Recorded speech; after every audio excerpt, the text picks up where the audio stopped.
You are listening to Radio Free Humanity, the Marxist-Humanist podcast. My name is Brendan Cooney. And I'm Andrew Kleiman.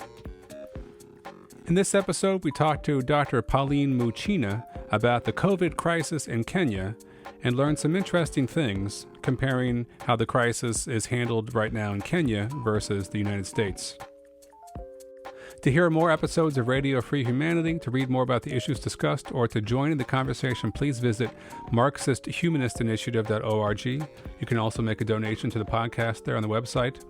While Radio Free Humanity is hosted by Marxist-Humanist Initiative, the views expressed by the co-hosts and guests of Radio Free Humanity are their own.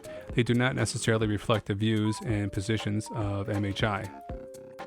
In just a moment, we will begin our conversation about COVID in Kenya. But first, as we do in every episode, Andrew and I are going to talk about some current events.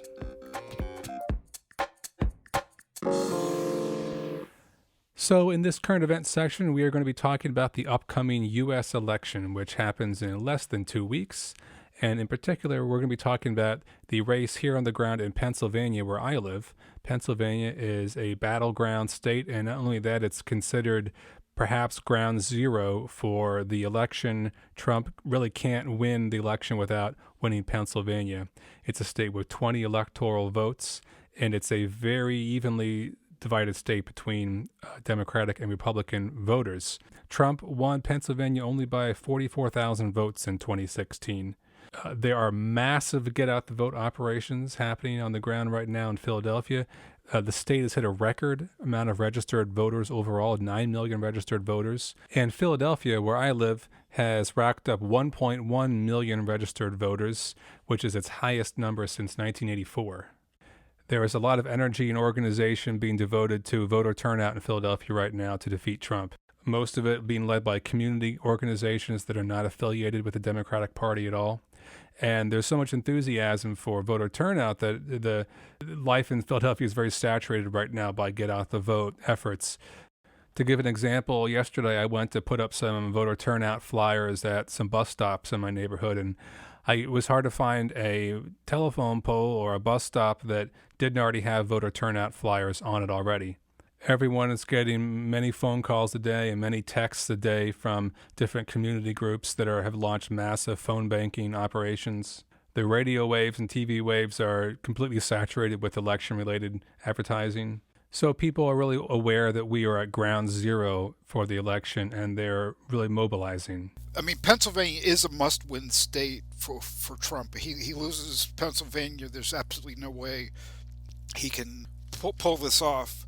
I mean, Biden could pull it off without Pennsylvania, but it looks like it's his best shot to nail down the nomination. He's got other ways. If he won Florida, for instance, he wouldn't need Pennsylvania. If he got North Carolina and Arizona, he wouldn't need either Florida or Pennsylvania. And the political divides that you have in Pennsylvania are very much the urban-rural divides that you see in a lot of American states, right? So Pittsburgh and Philadelphia, heavily Democratic. The rural areas of the state are super Trumpy. All over my neighborhood is plastered, get out the vote, and Biden signs. And then you drive out into the country and there are Trump signs the size of barns everywhere. Right. And the rural-urban split is, especially for Philly, it's kind of a proxy for race. Yes, that's true. Philadelphia is what they call a minority-majority city, whereas a lot of the rural parts of the state are heavily white, although not exclusively. But the Democrats do have the numerical advantage in the state. So this is really going to come down to voter turnout and voter suppression. If the Democrats are able to mobilize their voting base, they can win. If the Republicans are able to suppress the vote in different ways, they might win. If they can stop mail ballots from arriving in time by delaying the mail or destroying mailboxes or drop boxes, or if they can disqualify ballots from being counted, or if they can somehow stop the ballot counting process in the first place, they might be able to claim victory. Right. And there was a big court case that went to the Supreme Court about mail ballots coming in on time. The highest state court said, okay, as long as the mail-in ballot is postmarked by Election Day, sent by Election Day, it counts. and anything that comes in up to 3 days after the election, as long as the voter voted in time, that counts. The election officials have to count that vote, and that went to the Supreme Court of the U.S., which has traditionally had a hands-off policy toward how states run their elections, but you had four Supreme Court justices that wanted to hear the case so that they could overturn it, the state decision. Four of them, the three so-called liberals and John Roberts, who is the Chief Justice, they said no, and because there's still only 8 justices to the Supreme Court, that was a 4-4 tie, so the state decision is binding now. But when Amy Covid Barrett gets on the court, which is likely before the end of this month, things could change, although I heard a Congresswoman from Reading, Pennsylvania last night on TV. She says she does not think that Barrett's ascendancy to the court will change this case. This case has been already decided by the Supreme Court, but it certainly does not look good for the future. Yeah, and we just don't know at this point what kind of tricks and shenanigans the Republicans might pull out to try to stop vote counting or to disqualify votes. I think just like in the past 4 years, many of us have become much more familiar with the machinery of U.S. government in the era of Trump, as we've seen Trump sort of try to erode U.S. institutions.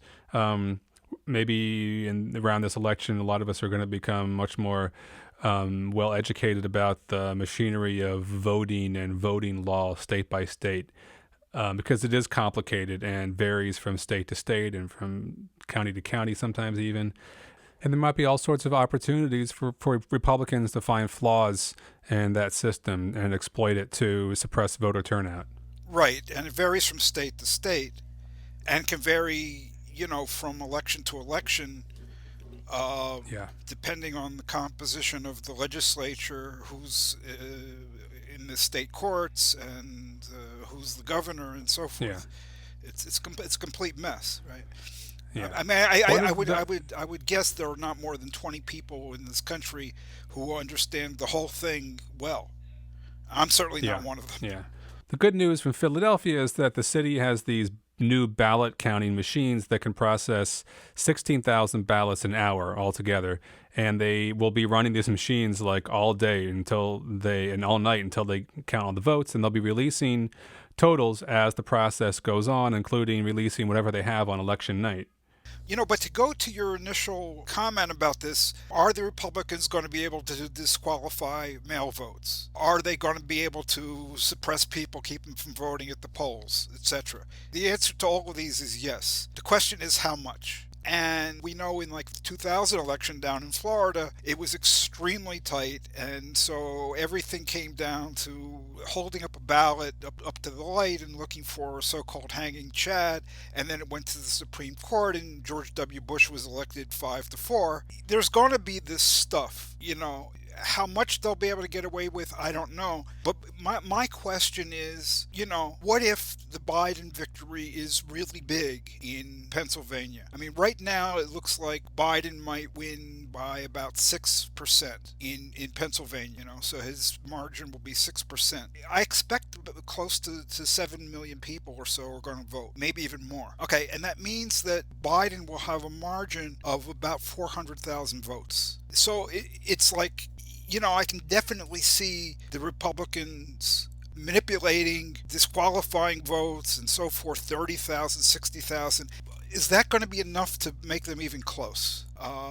So it looks like we kind of squeaked by on the issue of a few mail-in ballots being counted if they come in late. On the other hand, there's this news came out today that the attempts to manipulate the operation of the Postal Service, they put in a big Republican donor who knows nothing about this, head the Postal Service, and he's promised that there's not going to be any manipulation, but it looks like it's happening nonetheless.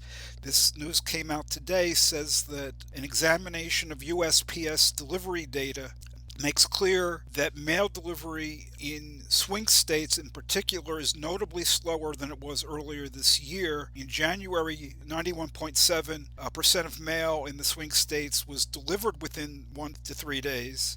Now that percentage is down to 83.9%. This was reported on the website electoral-vote.com, which is a very good website. So they're getting away with that.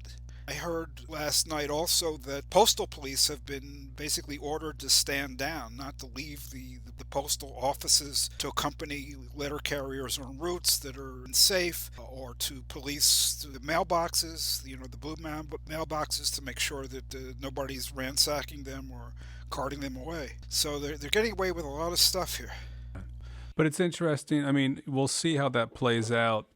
I know in Philadelphia that the post office is just prioritizing ballots. You can clearly see that they're ballots, and just anecdotally from people I know who have mailed in their ballots, you get an email confirmation that your ballot's been received, and they're getting those within like 2 days of mailing the ballots.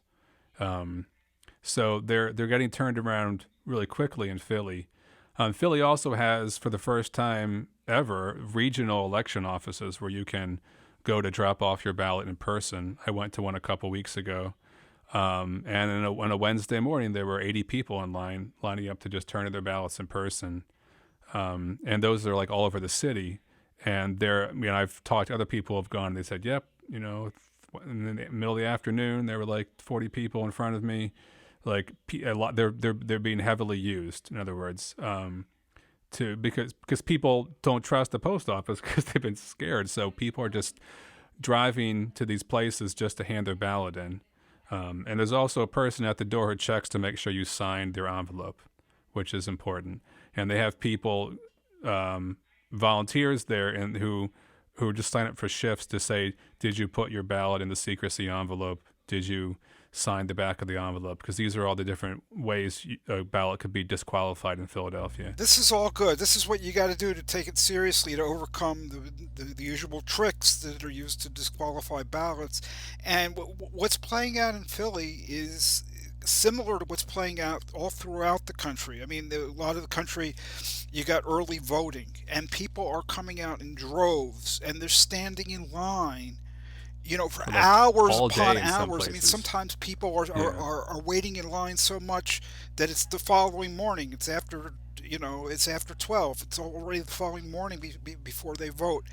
And, in the news, people are saying, well, this shows the enthusiasm of the Democratic voters. This is not enthusiasm. This is absolute disgust and fear, right? It's fear over the votes not being counted, but it's fear over a Trump second term. And, this is just one more expression of the implacable resistance to Trump and Trumpism that has emerged, ever since the Women's March the day after he was inaugurated. I mean, people are just like, not everybody, of course, that's the problem we have, but a lot of people are like determined and doing what they can, given the absence of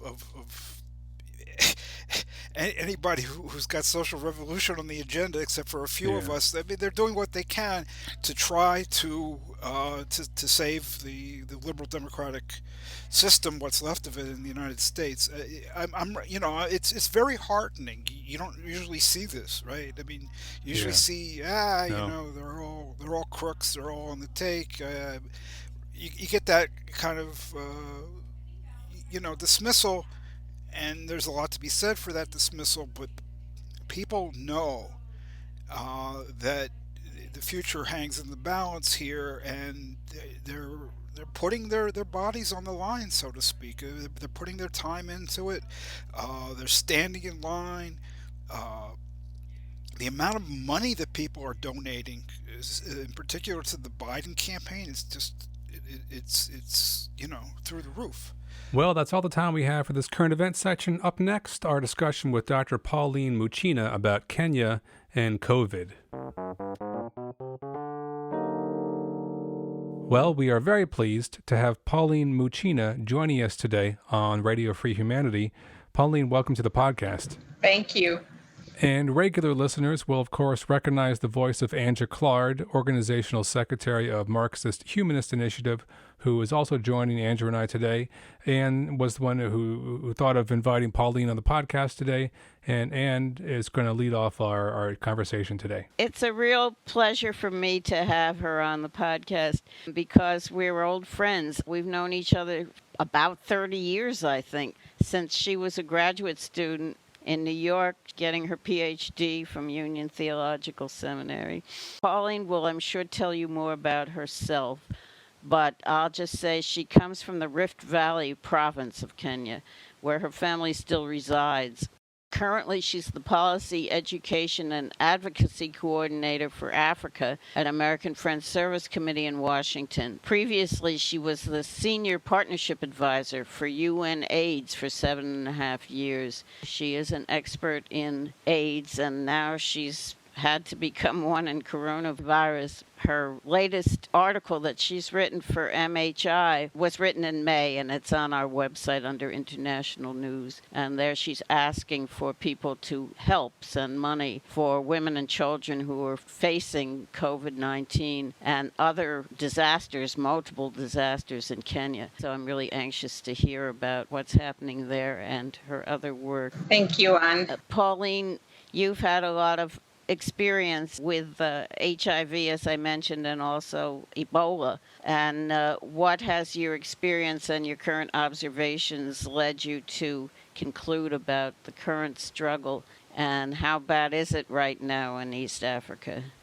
Thank you so much, Anne. I think, it's easy for us to say that COVID got us by surprise, but it was going on in China and everybody was just thinking, oh, that's a problem over there in Asia. But when it hit, especially in the US, I think people can say they were caught by surprise because the leaders were in denial. And so the awareness raising and prevention mechanism, those place here in the US.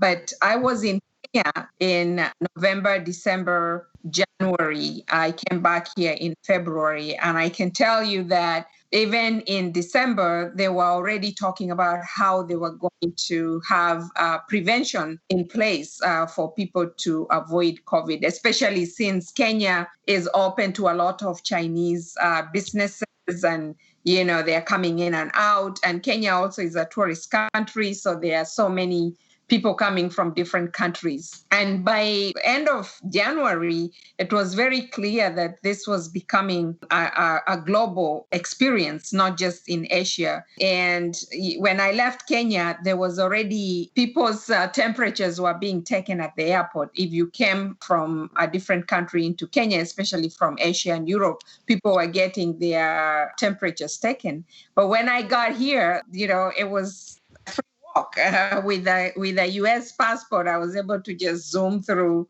Nobody bothered to ask me which countries I had been to or even take my temperature. And I was kind of surprised because on the plane, Air Emirates, there were people wearing masks all over.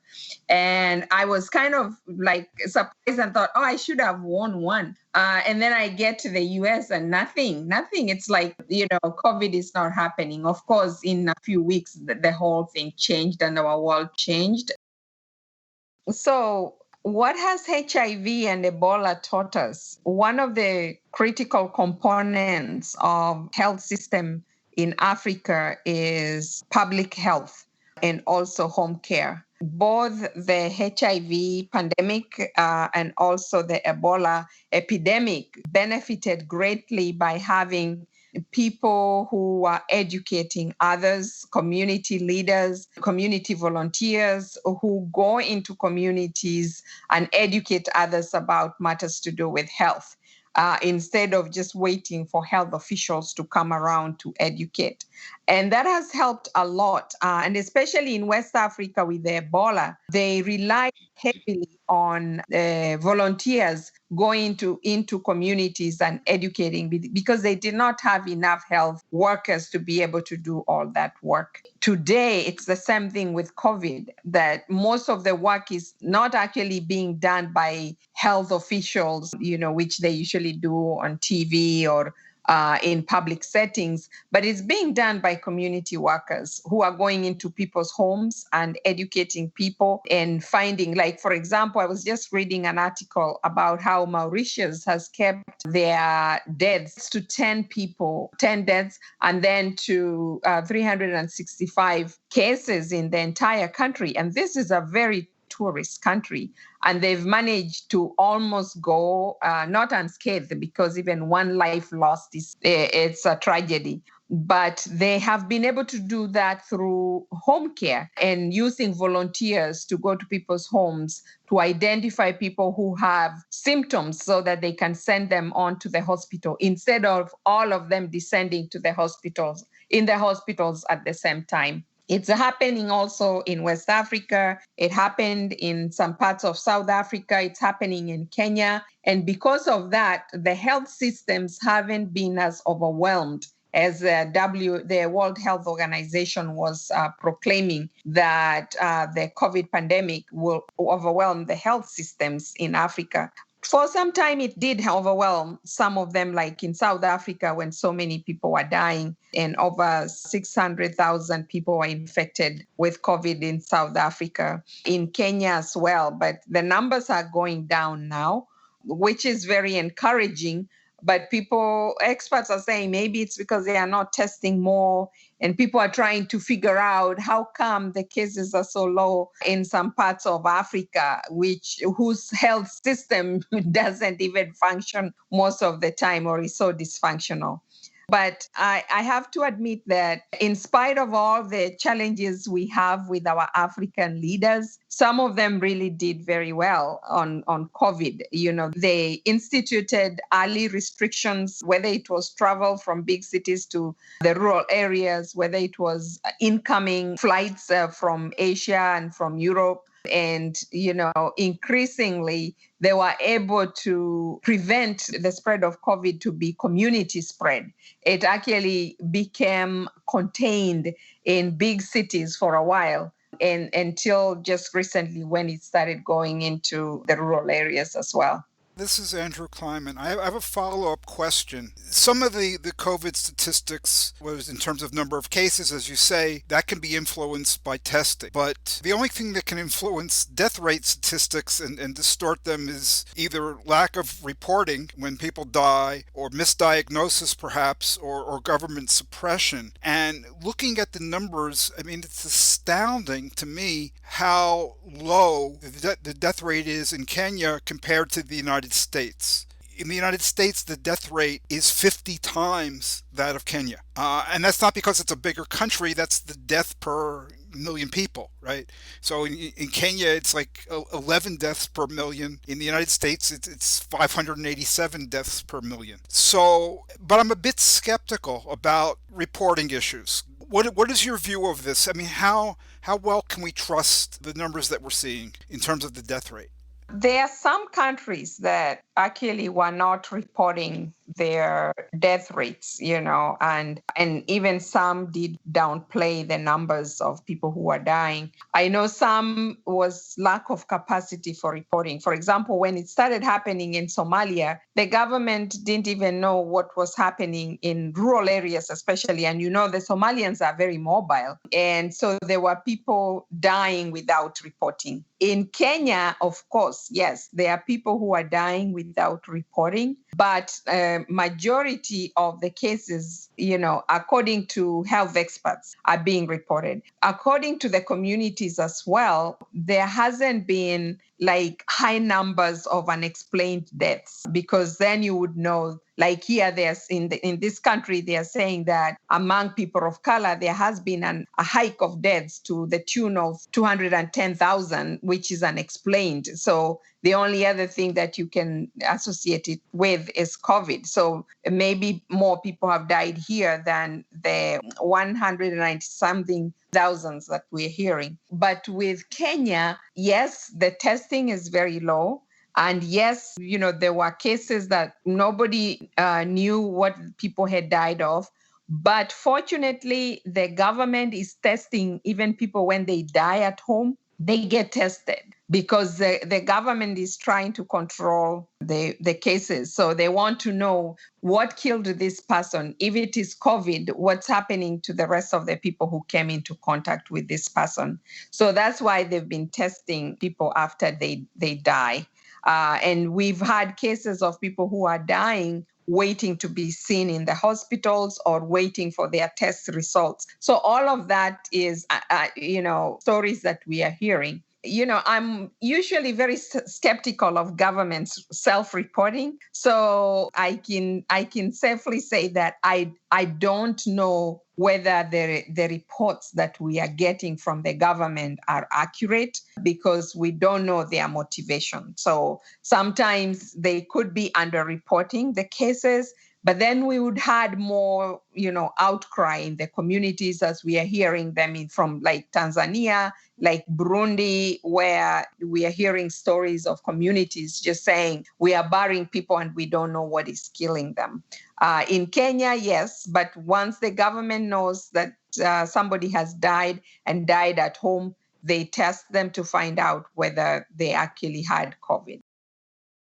And then I'm talking to my nephew, and my nephew says, a few weeks ago, I lost my sense of smell and I had a sore throat. And then after a few days, I took lemon and I took ginger and aspirin, and I started feeling better. And then there's so many stories of Kenyans telling stories like that, I started losing my sense of smell. I started feeling achy. I had a sore throat. I took lemon. And so you don't want to say that there is a cure because we don't know. But, it's true. The African population, especially the Kenyan population, is quite young. And scientists have been saying that the younger generation are experiencing COVID differently from older generation. So that's a possibility. But I think there are other factors that we don't know yet. COVID is very new, and I think it would be negligent for us to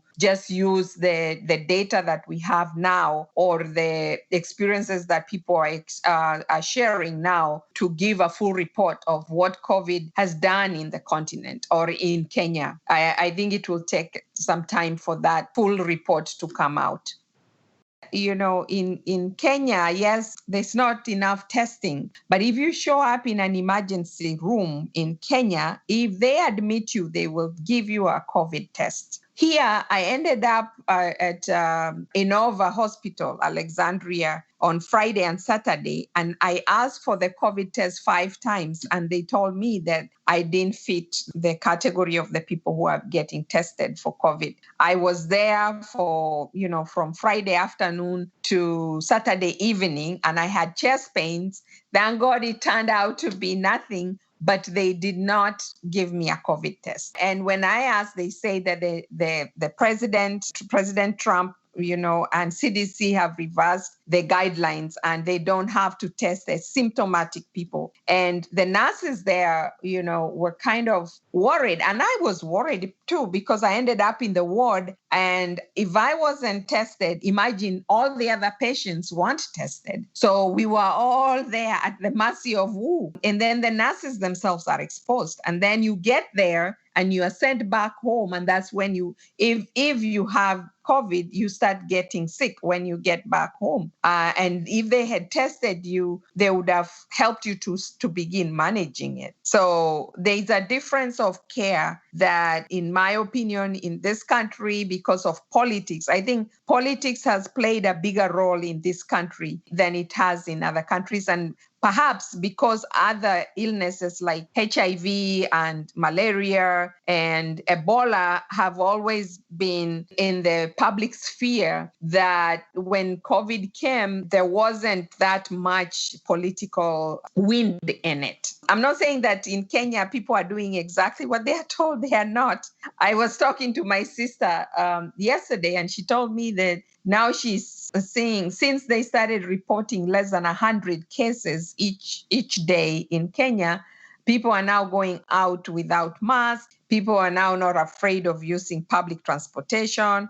but the schools in Kenya are still closed, and they will be closed until January 2021. So there's a huge difference. Perhaps our agency to have those strict prevention strategies were because we have limited health infrastructure, and we don't have all the resources that people here have, like, sanitizers, regular water that you can wash your hands anytime you want. You can isolate yourself in a private room. That's not a luxury that most African, Kenyan, actually the whole continent, but especially my home country of Kenya, like where my mom lives. My mom is the only one who has her private room. Everybody else shares a room. There is one sitting room, there is one kitchen. So if someone is sick there, they cannot easily isolate themselves. So social distancing is not something that a lot of African countries, including Kenya, can easily do. Yeah, I wanted to follow up on your first remark, which I found amazing and wonderful, and particularly in light of what you just said about the difficulties they face. But you said most of the work is being done by community people, not by health professionals, but by local people who people trust, I assume, being trained in what to do, and then they go house to house and advise people, or what do they do, and what do they do about the fact that poor people can't be self-isolating, or they may not have enough water? How do they handle that? If someone is symptomatic and they don't have space to isolate, then they are taken to the clinics, or the government also established isolation or quarantine spaces. Some of them were boarding schools because all the kids were home. Some of them were colleges, and you'd be sent there to quarantine for the duration of the illness. But most of the people who are symptomatics end up in hospitals. If you are asymptomatic and you don't have somewhere to quarantine and you are positive, then you can go to isolation centers. And that's what caused a lot of problems also in Kenya, because people were forced to isolation or to quarantine. If they didn't quarantine themselves, they were arrested and taken to detention. Well, not detention, but quarantine centers managed by the government. And some people broke out. In fact, some of the early cases of the spread going into rural areas were people who were running from quarantine areas and running to their friends or their homes while they knew that they were positive. So that was a really unfortunate occurrence. But those are a few people, not a very common phenomenon. But the major problem in Kenya actually has been that when the government started locking down some of the cities and public transportation, they should have also provided food for people, especially in places like Mathare Valley, Kariobangi, like in places where it's so congested and people are very poor. Those are the informal settlements in Kenya. Some people call them slums, but we call them informal settlements. And you find out that if they were given food, if they were still able to pay rent to the people who owned their little shacks, and if they had access to basic health services within their communities, then they managed to isolate even in such difficult situations. And AFSC, American Friends Service Committee, which is the organization for whom I work, actually was taking food to people in Mathare so that they don't have to worry about going out looking for food and getting exposed to COVID. Also remember that since it was not a local outbreak, most of it came from outside, and especially with people who travel a lot and tourists. Once the government started controlling people coming into the country and making sure they are isolating, and that kind of helped. And then the informal settlements only got the COVID recently, when the government opened up the country again and people started going in and out of different places, going to work in places where people travel. Of course, the hotel industries in Kenya is almost dead because there are no tourists who are coming into Kenya in large numbers. And so some of the hotels are closing down, like Intercontinental Hotel in Nairobi has said that they are going to shut down for good. Norfolk Hotel, all those tourist hotels that don't have tourists anymore, unless something happens very quickly for them to start getting tourists, then that industry is going down or has already gone down. So it's a question of how are they going to revive it? And a lot of people worked in that industry. And this is the other thing that's not being talked about. The economic downturn caused by COVID is going to be worse than the disease itself. Kenya, we've lost almost 500 people, but the economic crisis may cause more deaths than COVID itself, because people are going to starve if they don't get any help. Children are going to be malnourished, and they are going to get diseases that come with malnourishment, and they end up dying before the age of 5. Pregnant women are at risk as well. And elderly people who are actually mostly isolating because they've been warned again and again. And the government of Kenya had a program to help elderly people to social distance by providing food. But it ended up being so corrupt that even some of the members of parliament were getting it, and they don't need it. They're getting hefty salaries. They don't need that little resources that was designated for poor elderly people in Kenya. I don't know what to say, but if the Kenyan government had done what they're supposed to do, they could have actually managed to protect the citizens completely from ever coming into contact with COVID, because it did not originate locally. But they failed to provide, for example, food. They failed to provide protection from being evicted from apartments, and they failed to provide elderly people with, food and medication when they really needed it.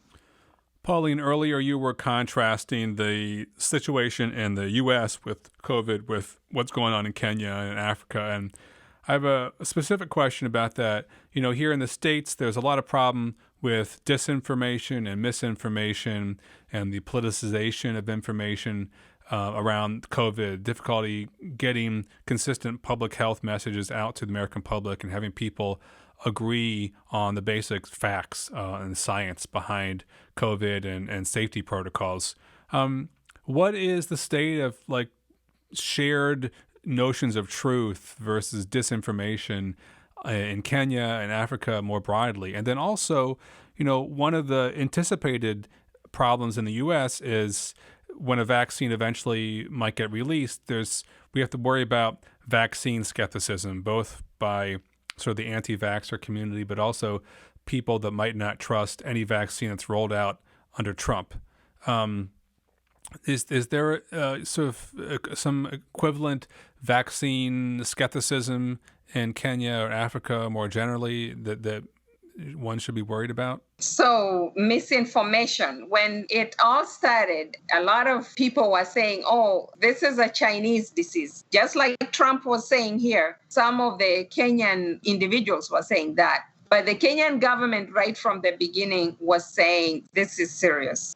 Government officials, the Ministry of Health, the Ministry of Education, they all started modeling in terms of wearing masks and really talking to people, telling them that this is going to have devastating effect. And I think that helped a great deal. There was no denial because of the other epidemic. People have learned to accept that there are times when they need to actually listen to what health officials are saying. So like, for example, when there is a malaria outbreak, when there is an outbreak of some kind, the health officials who will say this is happening, and cholera is a common occurrence in Kenya. And we are used to being told there is a cholera outbreak in this region, everybody take precautions. So it wasn't something that people are not used to hearing. They're used to hearing that. But it helped a great deal that the president of Kenya, the deputy president, the members of parliament, everybody everybody was saying this is terrible, this is going to happen if we don't take precaution. Of course, there were a few people, even in parliament, who did not think this to be serious, and they ended up getting sick because they are exposed to travel or to other travelers in their families. I think the more people saw people getting sick, the more people became even more concerned. But up to this time, just last week, two prominent politicians who were kind of laughing it off got it. So it's really a combination of the work that has already been in place in education, and also the government that did not use denial from the beginning. They went into action immediately. And it wasn't just Kenya, it was Uganda. Uganda and Rwanda did excellent work doing prevention. Up to this time, I think they still have very low cases. We were late in stopping Ethiopian Airlines from bringing tourist teams to Kenya, and that's what happened, that we ended up with more cases than some of the countries in the region. When it comes to the vaccine, let me say that I did not hear any famous or prominent health officials downplaying this. They said right from the beginning, this is coming, be careful, we don't have treatment for this, please use masks, wash your hands if you can. And they even actually started, the business community was very helpful. They started making sanitizers and distributing it to people for free, and people started using it. But when it comes to a vaccine, of course, there is always people who will not accept a vaccine. But predominantly people in Kenya have already vaccinated their children. That's how we are able to overcome some of the things like polio, measles, and all these communicable diseases that can be prevented from vaccination. As a child, you have to go through all these vaccinations. So it's not a long stretch to ask people to be vaccinated. If there was a vaccination for HIV, I think all Kenyans would take it, So the only thing is there is a lot of suspicion if it is coming from outside. There has been a conversation about, okay, so why do they want to use us as guinea pigs? Why can they test it in their own home? They have more cases than we do. Why are they not doing it there? They want to come and test it here. So there has been that. And I agree with that as well. If you're going to test it in a country where there's more cases than where there isn't, or where there is low cases, and we don't want to be used as guinea pigs. And then also remember that Kenya has very high level medical experts and medical institutions that are also testing their own vaccines and also their own drugs, treatment for COVID. And Kenyans are used to that because they've been doing this for years with HIV and malaria and other diseases that they've been controlling. So I don't think it will be difficult to get Kenyans to take a vaccine if it becomes available. The problem in the US is that the top leaders, some of them like Trump, they are leading in misinformation. Just today I read he knew how serious this pandemic was, but he was downplaying it. If that's true, that's criminal. How many people have lost their lives? It's over 190,000 people that have lost their lives because somebody in leadership like him was downplaying the pandemic and therefore did not have in place the prevention strategies that they needed.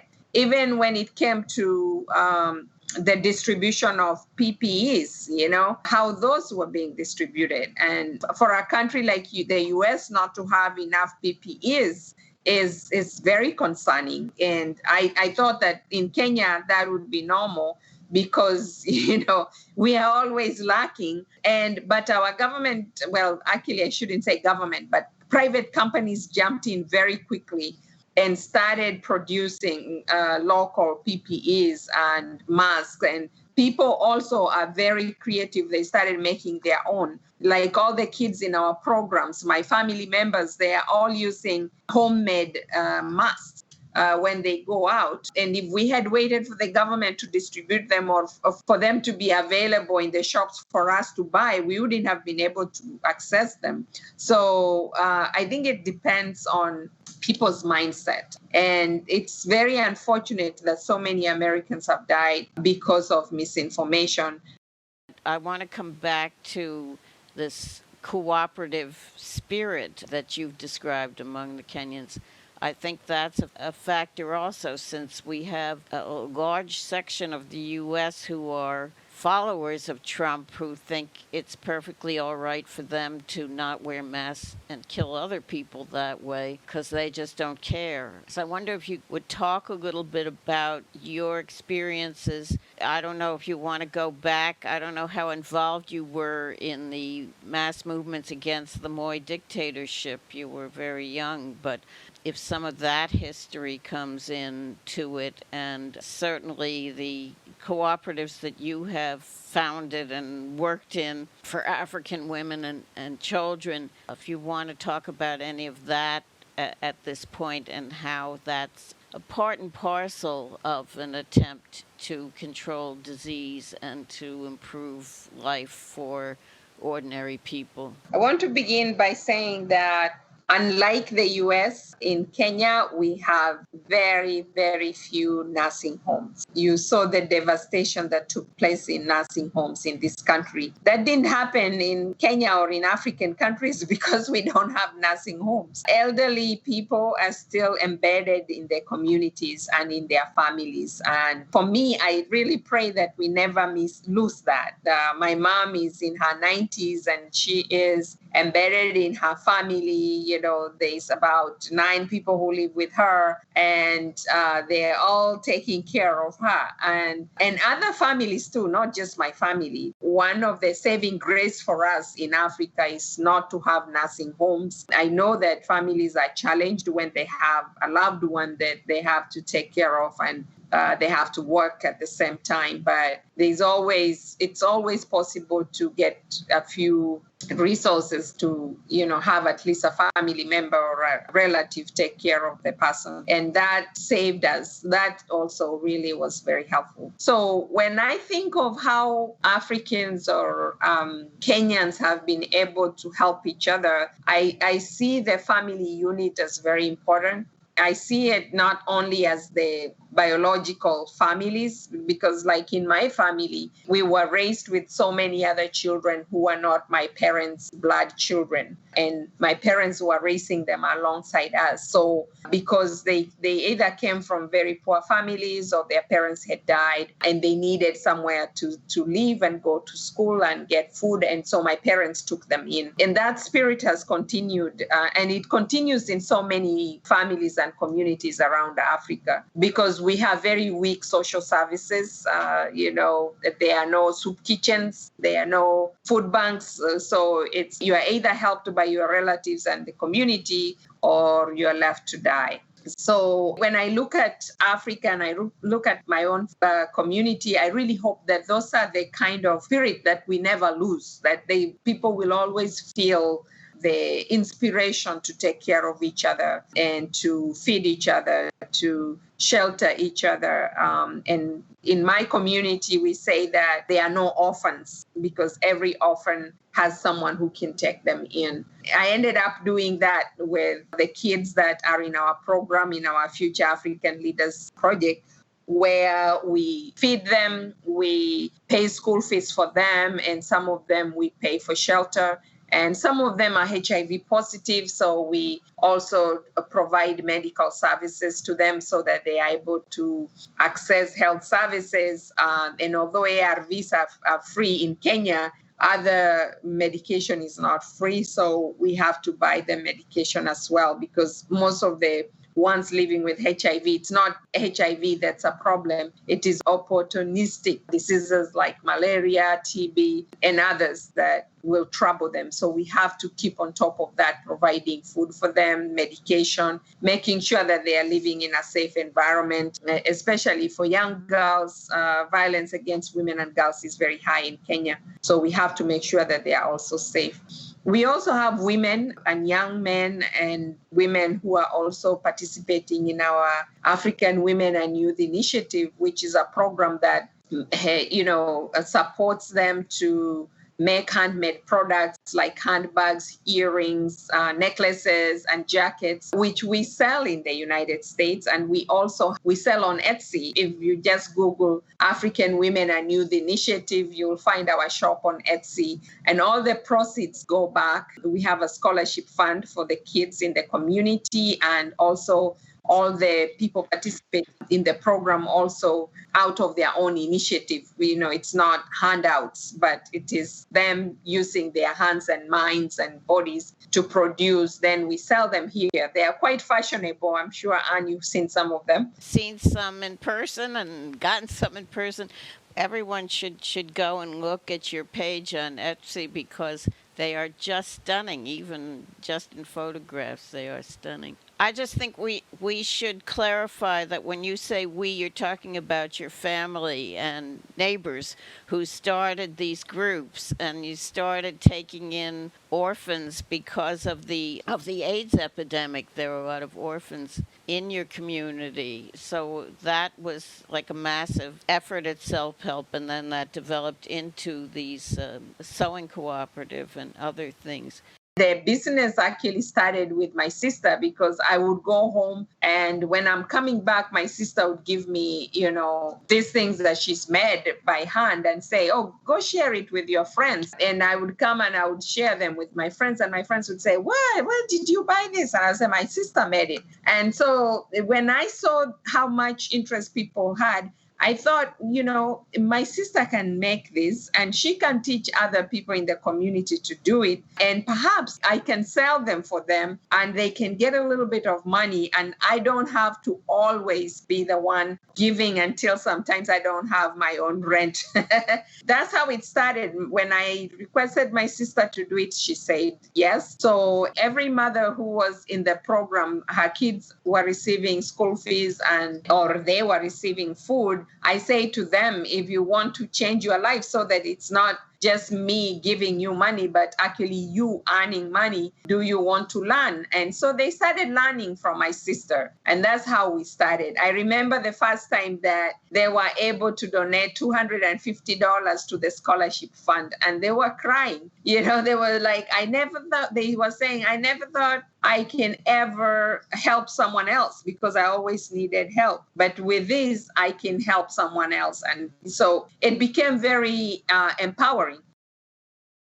In addition to having a global economic system that's so unjust, is the debt crisis in Africa, but also elsewhere in the world. And a lot of countries are highly indebted and they will never be able to come out of their debt. So we've been working through my organization, but also personally as a human rights activist, I've been advocating for debt cancellation for poor countries. We are at a point where they will not be able to repay debt and take care of their people, especially during this economic downturn. So we are calling for debt cancellation for low and middle income countries. And it is possible to forgive their debts without anybody feeling the weight of that debt. So we call on IMF, the World Bank, the European Union, the United States to go ahead and cancel debt for those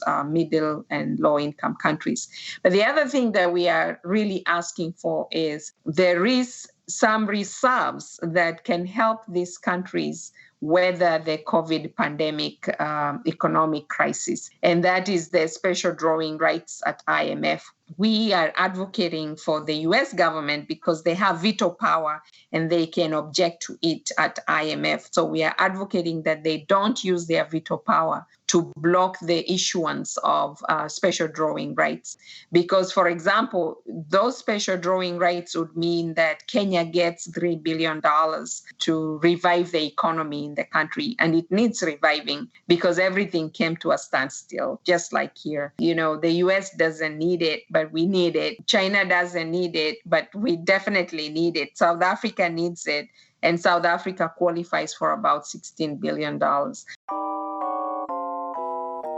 In just a moment, we will continue our interview with Dr. Pauline Muchina, but first, a few words from Anne about Marxist-Humanist Initiative, the organization which sponsors our podcast. Marxist-Humanist Initiative, or MHI, aims to contribute to the transformation of this capitalist world by projecting, developing, and concretizing the philosophy of Karl Marx and its further development in the Marxist humanism articulated by Raya Dunayevskaya. The ongoing COVID-19 pandemic and today's many other social, political, and economic crises make this a moment to engage people in discussion of these ideas. In the U.S., we are faced with the threat of Trumpism triumphing, an all-out authoritarianism extinguishing our right to carry on these discussions. Yet at the same moment, the multiracial movement for Black lives has spread to every corner of the country and the world, launching a flood of activism and new ideas that deepen the concept of freedom. MHI is dedicated to the task of proving theoretically that an alternative to capitalism is possible. We are distinguished by our economic analyses in which we do not merely assert but demonstrate that the only opposite to the current world economic system is its abolition and replacement with one not based on the production of, quote, value, close quote. Because capitalism cannot be fundamentally reformed, attempts to reform it lead to an intensification of state capitalism, not to socialism. We are not a political party, nor are we trying to lead the masses who will form their own organization and whose emancipation must be their own act. But we have seen that spontaneous actions alone are insufficient to usher in a new society. We seek a new unity of philosophy and organization in which mass movements striving for freedom lay hold of Marxist philosophy of revolution and recreate society on its basis. Our ideas and actions, as well as our structure and rules, are guided by the interests of working people and freedom movements of people of color, LGBTQ people, other minorities, women, youth, and all those around the world who are struggling for self-determination in order to freely develop their own human natures. We have no interests separate and apart from theirs. To this end, we open our website to the widest possible dialogue with people around the world. We intend to practice as well as espouse a two-way road between our organization and people outside it as essential to developing a single dialectic in the relationship of theory to practice, and as the way to assure the survival of Marxist humanism. Please join us. As usual, we had to do a little bit of editing of this episode for time constraints, but we're going to jump to the end of our discussion with Pauline, where she talks about some of the ecological and political obstacles confronting Kenyans today. So COVID, locusts, and flooding. Locusts did come and they devastated northeastern parts of Kenya. The harvest is very low because of locusts. And, they eat everything on their way. And they did do that. There was such a big effort to try and kill them, and they managed to actually prevent it from spreading all over Kenya, and it was concentrated mainly in northeastern Kenya. It came through the Rift Valley and actually came through about a mile from my mom's house, and they passed. Oh my God. But they are breeding again in the Mediterranean. So the danger is there for them to come again, and this time we don't know which way they will take. We know they've gone up to Ethiopia, they went to Sudan. Communities there, of course, they are not going to have the regular harvest that they do because of that. The other thing is the flooding. The flooding, because of climate change, things have really changed in Kenya. For example, right now in Nairobi, it's freezing. And this is September. It's supposed to be warm.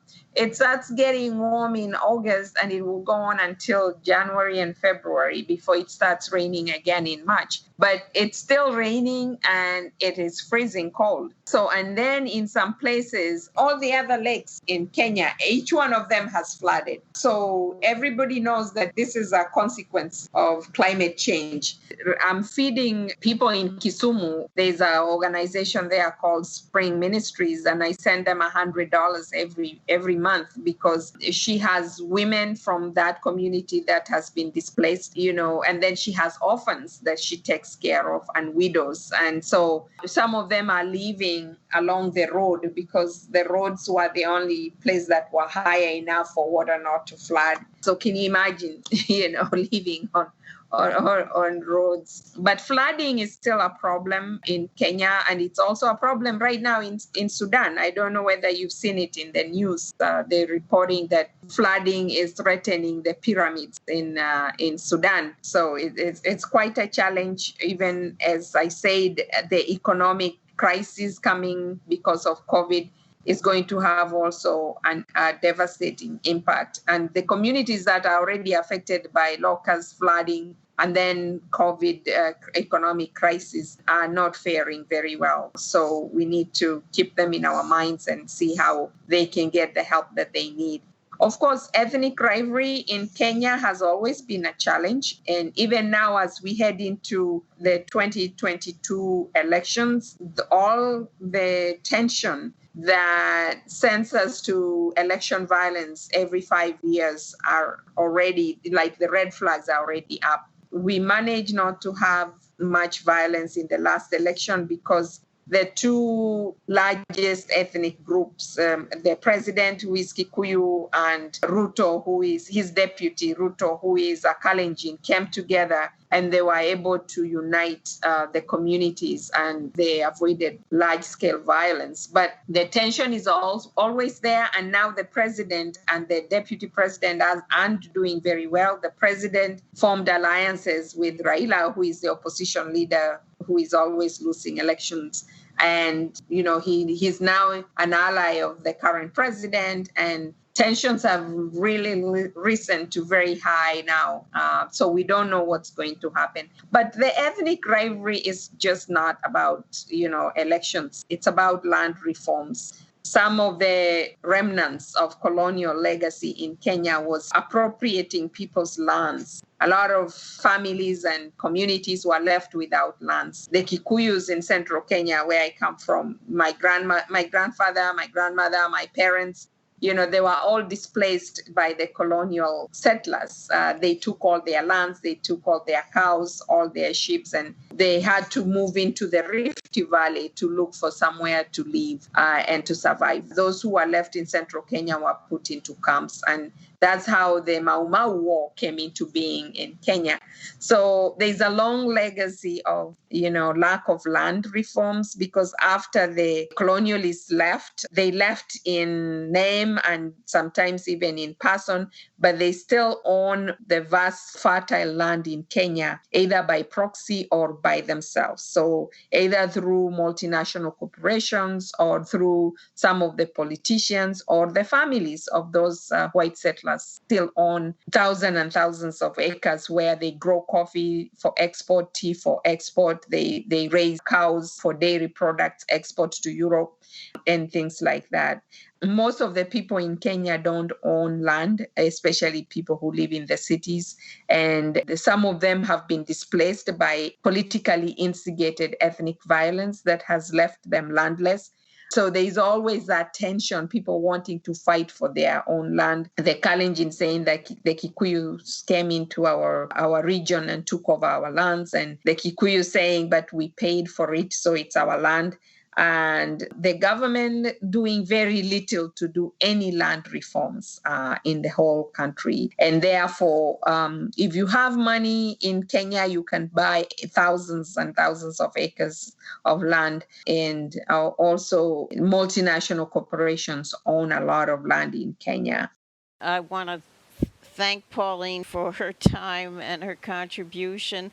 And I also want to note that she is quite a noted leader in the world of women theologians, that she received the United Methodist Church Global Leadership Award in 2011, and in 2014, the Huffington Post honored her as one of the 50 most powerful women international religious leaders. Thank you, Anne. I deeply appreciate that. Yeah, this has been great. I think our listeners will learn a lot from this podcast, so we very much appreciate all your insights and knowledge.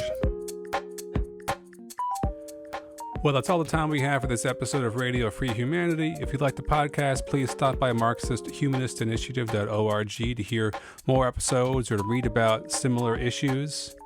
If you like the podcast, you can subscribe, you can donate, you can put it in your RSS feed, and you can tell your friends and enemies. But most of all, we'd love to hear from you, so please do write us and tell us what you think.